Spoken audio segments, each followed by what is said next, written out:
Hi guys, welcome back to my channel. Thank you so much for tuning in. If this is your first time here, I'm doing our first timers dance for you. Thank you so much for stopping by. My name is Bukola and this is Bukola Soro. And basically what we do is to share about business, family, lifestyle, and all the good work. So if that's your kind of interest, if that's what you want to hear, please keep watching. Don't forget to subscribe and support this young channel, okay? So let's get right into it. By the title, you already know what we're talking about today, okay? So I know I'm all smiles and everything, and I hope I can keep the smiles till the end of this video. But I'm going to be sharing with you guys my journey through infertility, okay? So let's get right in, okay? So I got married in 2011, and I was pretty young. I was 23, and I was just ready to start life, okay? So I had finished school, I had served, I was already working, I was already making my own money, okay? So I was fine, I was living alone, I was okay. So I pretty matured quickly for my age, thanks to God. So I thought it was time to get married. So I met my husband, and hey, we hit it. And the plan was to start a family, okay? So I'm not one of those people who said I wanted to enjoy or anything like that, even though I kind of thought it was the right thing to do, like chill and get into the marriage thing. But I was really indifferent, okay? So hey, for me, it was just let's go with the flow. So we were not actively trying to have a baby, but we were not also preventing ourselves from having a baby, right? If that makes sense to you. So, and if you're like me, with the typical Nigerian mom, she would have put some things in your head, right? So, we grew up with all the Christian values. Keep your body for God. Your body is the temple of God. Keep yourself for your husband, and all of those, right? So, yes, I got married as a virgin. And that may not be important information right now, but as we proceed, you'll know why it's important, okay? So I got married, good girl, so there's this thing about when you're doing right, and then you start feeling self-righteous, when you just feel like, hey, I'm a good person, so good things should naturally happen to me. Newsflash, life doesn't really give to you what you deserve all the time, okay? So that's why I put out that information there. So yeah, you would hear people say, oh, she don't go to abortion, oh, she don't spoil her womb, and all of that.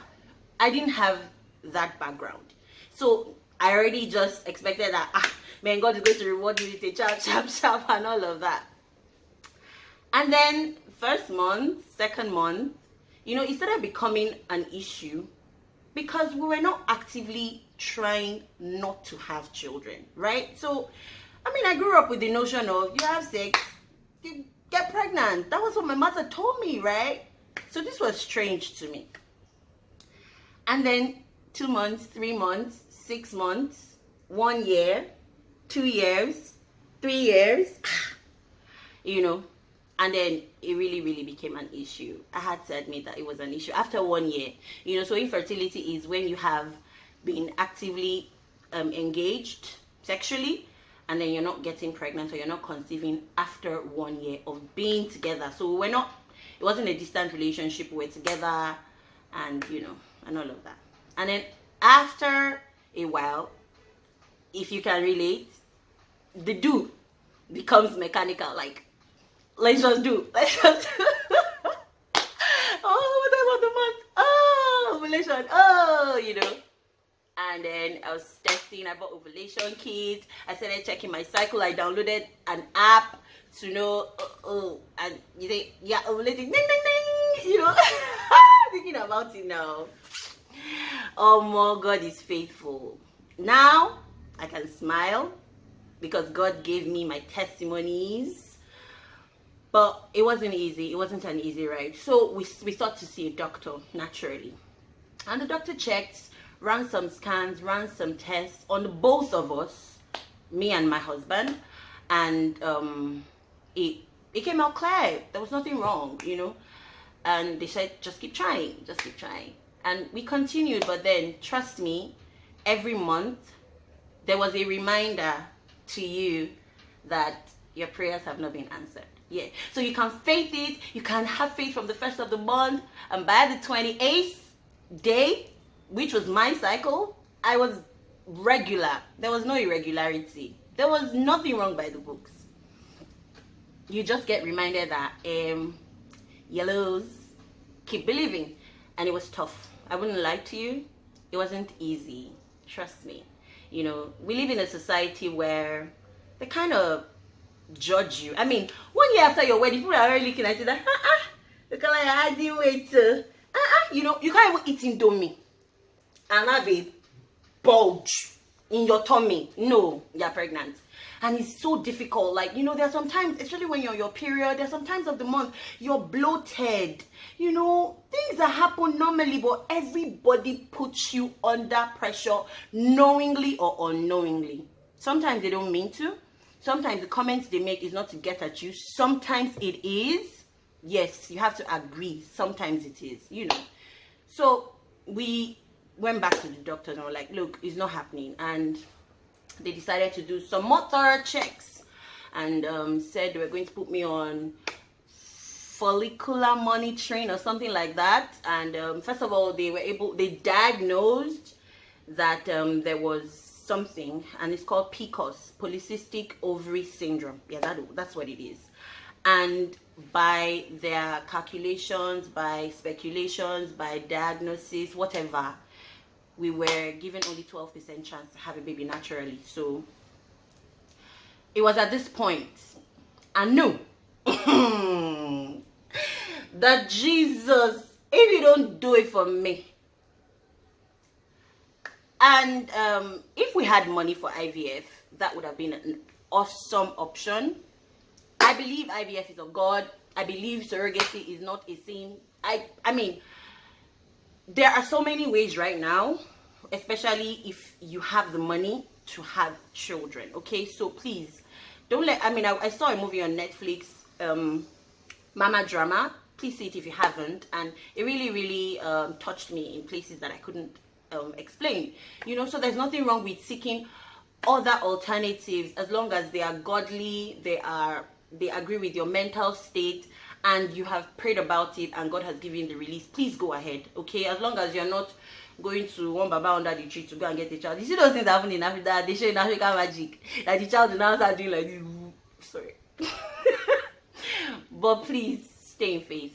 That is one thing that I would tell you. It's hard, it's difficult, but stay in faith. So we started doing the follicular monitoring thing, you know, every week. I think it was every week. You had to go to the doctor, and then they will scan you, and then there's this long scanner that, you know, has to go in for a closer view, and they are checking you and they are poking you, and it's a lot. Fertility is a lot. So please, if you're not dealing with it and you know someone who may be dealing with it, what you can do is pray for them. What you can do is hold their hands in prayer. Right now, I still have people's names. Like, I have names that I mention in prayer because, you know, and then you see people trying to share testimonies of, don't worry, my sister had to wait for 25 years. Please don't do that. Don't do that. Please don't do that. I know you're trying to encourage their faith, but sometimes it could be scary. Like, you know, they start imagining things, okay? And another advice, please don't tell someone who is trying to conceive that they should take their minds off it. When they take their minds off it, that it will happen. How do you take your mind off a reality that is staring at you in the face? It's not possible. You can distract it. What you can do is to distract them from it. I understand that these advices come from a good place. Believe me, they do. But coming from where I'm coming from, it's really not possible. It's really not possible to just take your mind off it. If you take your mind off it, like Abraham in the Bible, how that every morning when he woke up, Gentleman was not responding. He could see, right? So yes, take your mind off it, but you have to put your mind on something, and that thing is the word of God. Okay, put your mind on the word of God. As we go along my story, I'm just going to be sharing some things that worked for me, and I believe they're still valid in all circumstances. Okay, so we went from all the weekly monitoring, we went to and then I had to do HSG.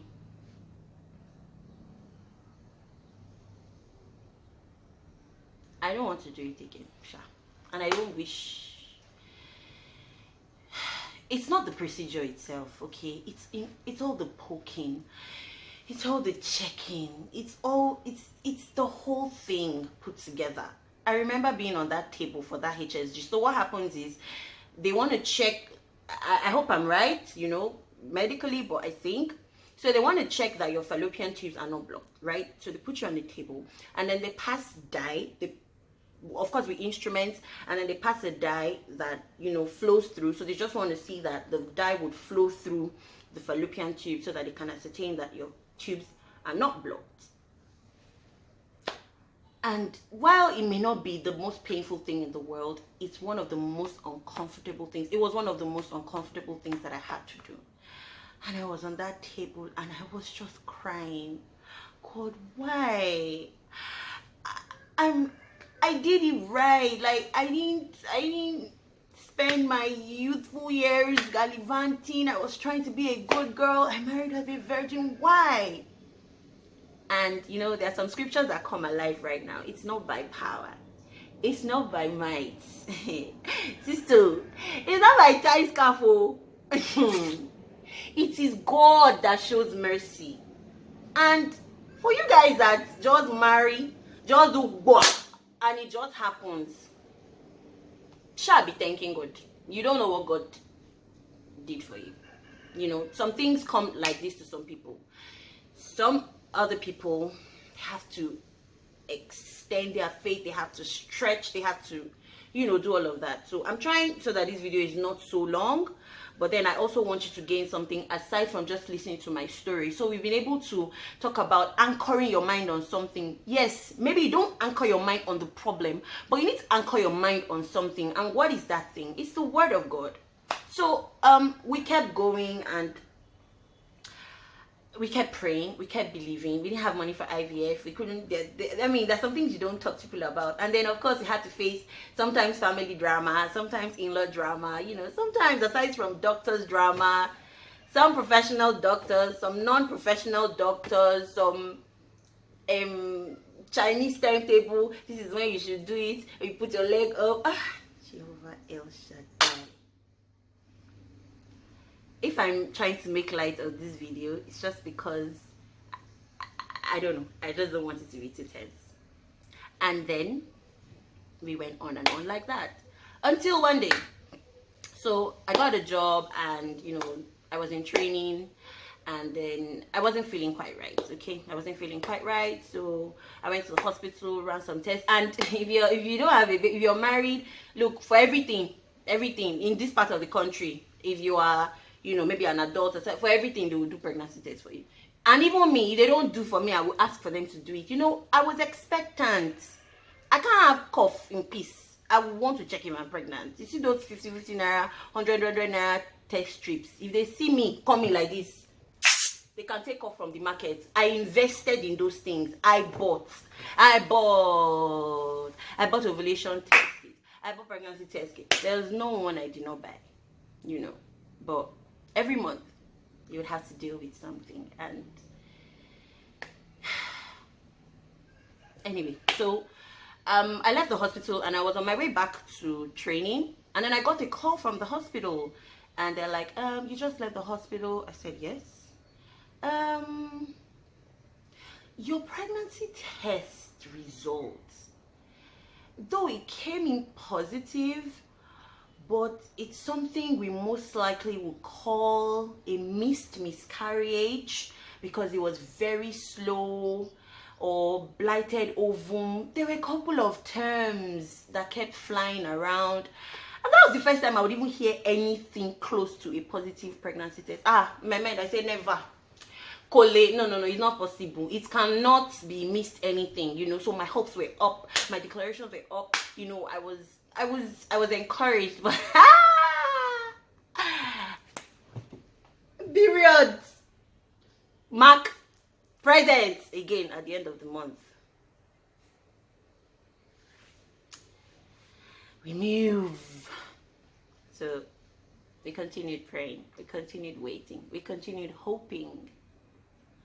And yeah, until another time came,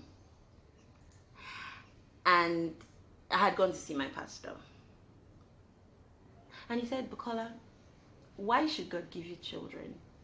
Why do you want children? Has God promised you children?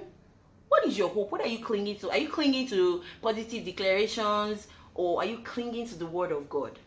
So he told me, get 10 scriptures. 10 scriptures from the Bible that says that God is willing to give you children, that says that it is in the plan of God for you to have children. Get those scriptures, get them in your mouth, get them in your life, get confessing the word of God. So I'm going to put all of those scriptures down in the comment section below. Please share with people, or if you need it. The word works. That is what I can tell you. The word works. So I got the scriptures and we started confessing them. We started believing God. We started trusting in God. And then there was a particular month. My period wasn't even due, but I just had this nudge. I just had a nudge to do a test. And I did a test. I don't buy pregnancy test strip 1. It's a waste of time for me. I gather it. Be like 10. Yeah. Gather together. So I did the first one.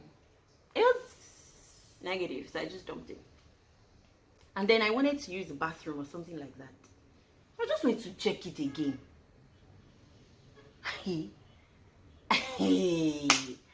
I saw the faintest second line ever. Is this going to be true? I kept it. I didn't want to read the false alarm. I kept it. The next day, Ellen, you don't say it's first morning, please. First morning urination. You waiting for day to break the next morning. Next morning, I went to urination. Sorry, it's pee. And then I checked again. It was still faint, but it was there. I will put on my phone lights. I will be checking it. I'll be, and I was living alone with my husband. I couldn't tell him that. Help me to look at it because I didn't want to raise. There had been a lot of issues from my family, from his family. There was a lot. I'm trying not to go into too many details. So it was faint, but it was there.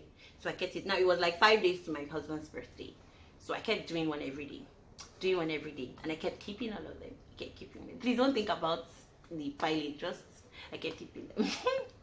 And then on his birthday, I told him happy birthday, blah blah blah, sang for him. I got him a pair of shoes. So I put the shoe on one hand and I put the test on the other hand behind me, of course, and I said, I have 2 presents here, but you have to choose one, and yada yada yada. Of course, he chose the one with his shoes. But I still had to share the good news with him, and that was how I got my first confirmed pregnancy.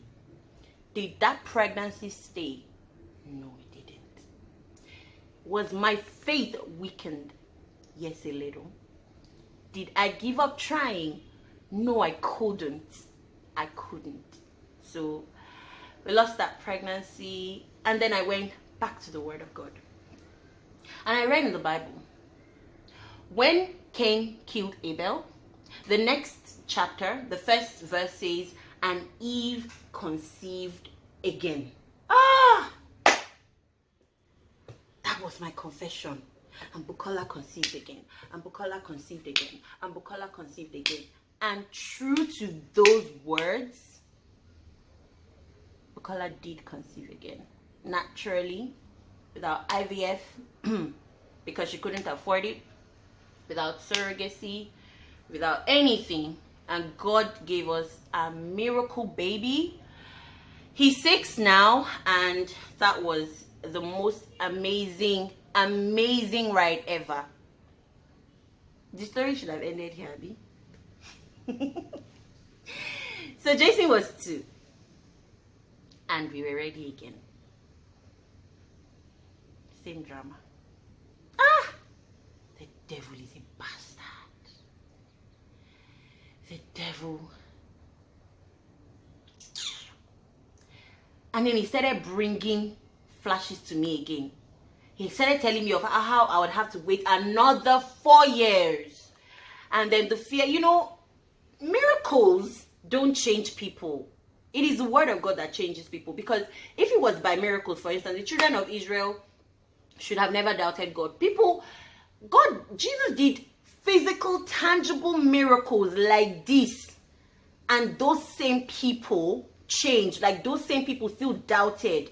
God had done a miracle for me. And I started second guessing again. Like, at some point, I had to talk to myself, Bukola, have you learned nothing? Have you learned nothing? And then, this one now was called secondary infertility, because we already had a child, but we kept trying. I didn't use any birth control. Even after my first child, I didn't do anything because I didn't want anything to tamper with anything. I didn't want anything to tamper with anything.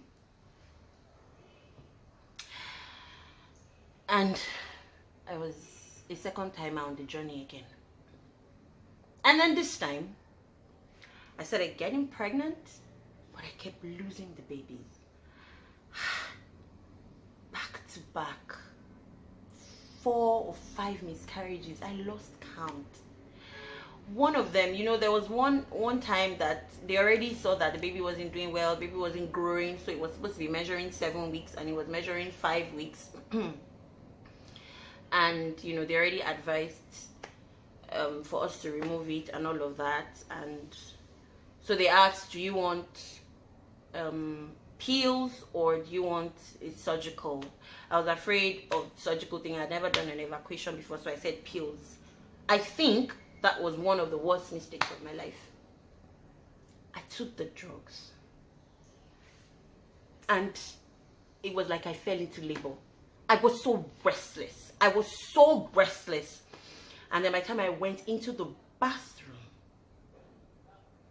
fam, I legit had to pull out the fetus. It was not a good sight.